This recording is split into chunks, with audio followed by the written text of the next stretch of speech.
et il est en train de provoquer la Cour suprême à un degré qui ravit clairement le mouvement MAGA, mais qui risque de lui poser de vrais problèmes parce qu'il est en train de se mettre à dos le président de la Cour suprême, M. John Roberts, qui est un républicain modéré et qui était plutôt sympathique à l'égard d'un certain nombre de théories juridiques avancées par les républicains et les MAGA, notamment sur le périmètre de droit exclusif, de pouvoir propre du président américain. Donald Trump veut absolument se doter à nouveau de pouvoirs propres importants, par exemple celui de pouvoir éliminer, radier les membres de certaines commissions dites indépendantes qui pourtant dépendent de l'exécutif. Eh bien, John Roberts a protesté contre des tweets et des déclarations sur Fox News faites par Donald Trump la semaine dernière, selon lesquelles il faut absolument radier, impeach en l'occurrence,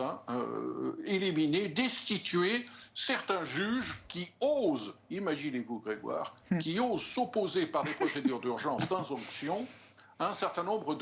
d'initiatives radicales et constitutionnellement douteuses prises par Donald Trump. Je citerai deux exemples. La première concerne l'élimination systématique de milliers de fonctionnaires dans leurs emplois parce qu'ils ont été embauchés au cours des derniers mois et que donc ils n'ont pas encore atteint le niveau de protection totale que l'on accorde à un fonctionnaire fédéral américain au-delà d'un an. Un juge à San Francisco vient de déclarer toutes ces mesures prises à l'initiative d'Elon Musk illégales. Il fallait les arrêter en urgence et maintenant